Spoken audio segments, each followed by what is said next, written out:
आज हम BCom third year की बुक एडवांस अकाउंटिंग का चैप्टर डिपार्टमेंटल अकाउंट्स का क्वेश्चन नंबर 1 कर रहे हैं। हिंदुस्तान इलेक्ट्रॉनिक्स का 31 मार्च 2018 को समाप्त होने वाले वर्ष के लिए लाभ हानि खाता दिया हुआ है। तो परचेज दी हुई है ट्रांजिस्टर्स के लिए, टेप रिकॉर्डर्स के लिए व इंस्ट्रूमेंट्स फॉर रिपेयर्स के लिए। ट्रांजिस्टर्स को एक्स डिपार्टमेंट, टेप रिकॉर्डर्स को वाई डिपार्टमेंट व इंस्ट्रूमेंट्स फॉर रिपेयर्स के लिए जेड डिपार्टमेंट माना गया है। तो ट्रांजिस्टर्स की परचेज है 1,60,000, टेप रिकॉर्डर्स की है 1,25,000 व इंस्ट्रूमेंट्स फॉर रिपेयर्स के लिए है 80,000।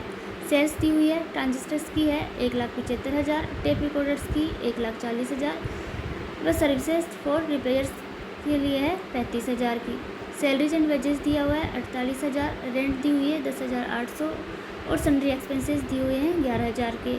क्लोजिंग स्टॉक दिया हुआ है ट्रांजिस्टर्स के लिए 60,100, टेप रिकॉर्डर्स के लिए 20,300 व इंस्ट्रूमेंट्स फॉर रिपेयर्स या जेड डिपार्टमेंट के लिए दिया हुआ है 44,600। कुछ अन्य सूचनाएं दी हुई है कि ट्रांजिस्टर्स और टेप रिकॉर्डर्स शोरूम में बेचे गए हैं तथा मरम्मत कारखाने में हुई है। और शोरूम में 2 डिपार्टमेंट आते हैं, डिपार्टमेंट एक्स व department Y. Department X transistors के लिए है व डिपार्टमेंट वाई टेप रिकॉर्डर्स के लिए है, इसलिए शोरूम में है डिपार्टमेंट एक्स और डिपार्टमेंट वाई। मरम्मत का डिपार्टमेंट है डिपार्टमेंट जेड जो कारखाने में हुई है। तो कारखाने में एक डिपार्टमेंट है डिपार्टमेंट जेड। वेतन और मजदूरी का विभाजन इस प्रकार किया गया है कि कुल वेतन और मजदूरी का 3/4 शोरूम में बांटा जाएगा व उसका 1/4 कारखाने में बांटा जाएगा। शोरूम में 2 डिपार्टमेंट है, डिपार्टमेंट एक्स और डिपार्टमेंट वाई। तो शोरूम के वेतन को एक्स और वाई में 1:2 के रेशियो में डिवाइड किया जाएगा।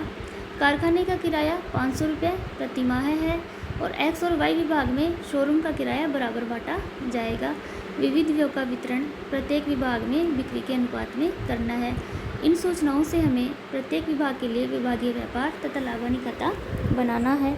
तो अब हम departmental trading and profit and loss account बनाते हैं। तो परचेज को ट्रेडिंग अकाउंट के डेबिट साइड में और सेल्स और क्लोजिंग स्टॉक को ट्रेडिंग अकाउंट के क्रेडिट साइड में शो करते हैं। इस क्वेश्चन में हमें ओपनिंग स्टॉक नहीं दिया हुआ है, यदि ओपनिंग स्टॉक दिया हुआ होता तो उसे डेबिट साइड में शो करते। तो ओपनिंग स्टॉक तो है नहीं, परचेज दी हुई है तो परचेज लिखेंगे टू। परचेज एक्स का है 1,60,000, वाई की है 1,25,000 और जेड की है 80,000। इस प्रकार टोटल होगी 3,65,000। सेल्स दी हुई है एक्स के लिए 1,75,000, वाई की है 1,40,000 और जेड डिपार्टमेंट के लिए सर्विसेज दी हुई है 35,000। क्लोजिंग स्टॉक दिया हुआ है एक्स का 60,100, वाई का 20,300 और जेड का 44,600। अब हम डेबिट और क्रेडिट साइड का टोटल करते हैं।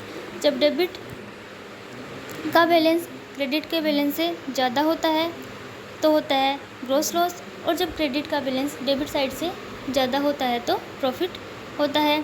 तो एक्स और वाई डिपार्टमेंट का क्रेडिट बैलेंस ज़्यादा है, इसलिए लिखेंगे टू ग्रॉस प्रॉफिट CD, जिसे इस ग्रॉस प्रॉफिट को आगे departmental trading and departmental profit and loss account में ले जाया जाएगा। तो to gross profit X department का प्रॉफिट हो जाएगा 75,100, क्योंकि इसका क्रेडिट बैलेंस 75,100 से ज़्यादा है। वाई डिपार्टमेंट का हो जाएगा 35,300। अब जेड डिपार्टमेंट का डेबिट बैलेंस क्रेडिट बैलेंस से ज़्यादा है, और वो कितना ज़्यादा है 400 से, तो वाई ग्रॉस लॉस हो जाएगा 400। तो इस प्रकार टोटल ग्रॉस प्रॉफिट हो जाएगा 1,10,400 का और ग्रॉस लॉस हो जाएगा 400 रुपये का। अब ट्रेडिंग अकाउंट के ग्रॉस प्रॉफिट या ग्रॉस लॉस को departmental profit and loss account में ट्रांसफ़र किया जाता है। तो ग्रॉस लॉस लिखा जाएगा डेबिट साइड में व ग्रॉस प्रॉफिट लिखी जाएगी क्रेडिट साइड में। तो by gross profit VD x department का है 75,100 और वाई डिपार्टमेंट का है 35,300 और ग्रॉस लॉस है जेड डिपार्टमेंट की 400। सैलरीज एंड वेजेज है टोटल 48,000 के, तो इसका 3/4 कारखाना के लिए है, 3/4 शोरूम के लिए है व 48,000 का 1/4 कारखाना के लिए है। तो शोरूम के लिए है 48,000 का 3/4 36,000, जिसे एक्स और वाई डिपार्टमेंट में 1:2 के रेशियो में डिवाइड करेंगे। तो 36,000 का 1/3 12,000, 12,000 हो जाएगा एक्स डिपार्टमेंट के लिए। इसी प्रकार 36,000 × 2/3 24,000, 24,000 हो जाएगा वाई डिपार्टमेंट के लिए। और 48,000 का 1/4 12,000, 12,000 है जेड डिपार्टमेंट के लिए। तो एक्स में आ जाएगा 12,000, वाई में है 24,000 और जेड में हो जाएगी 12,000। इस प्रकार टोटल सैलरीज एंड वेजेज है 48,000 की। रेंट दिया हुआ है 10,800 का, जिसमें कारखाने या जेड डिपार्टमेंट के लिए 500 रुपये प्रति माह है। हम 12 महीने के लिए डिपार्टमेंटल अकाउंट्स बना रहे हैं, तो 500 × 12 करने से 6,000 का किराया सर्विसेज के लिए है। तो बैलेंस बचता है 4800, और इस 4800 को एक्स और वाई डिपार्टमेंट में बराबर बांटा जाएगा। तो एक्स डिपार्टमेंट के लिए हो जाएगा 2400 और वाई डिपार्टमेंट के लिए भी रेंट हो जाएगा 2400, और टोटल है 10,800। सन्ड्री एक्सपेंसेस दिए हुए थे 11,000 के, जिसे सेल्स के रेशियो में बांटना है। और सेल्स दी हुई है एक्स, वाई और जेड के लिए।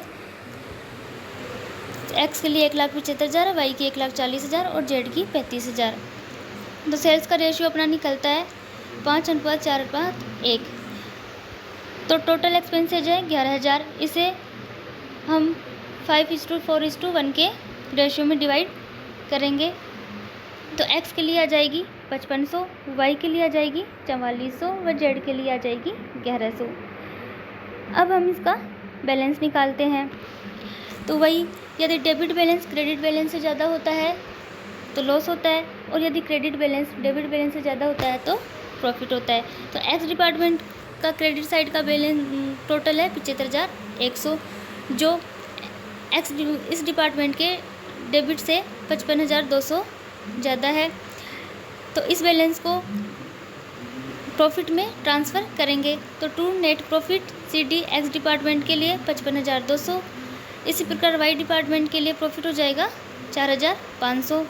जेड डिपार्टमेंट का debit side credit balance side से 19,500 ज़्यादा है, तो ये नेट लॉस में ट्रांसफ़र हो जाएगा। तो बाई नेट लॉस 19,500। तो इस प्रकार अपना डिपार्टमेंटल ट्रेडिंग और प्रॉफिट एंड लॉस अकाउंट बन गया।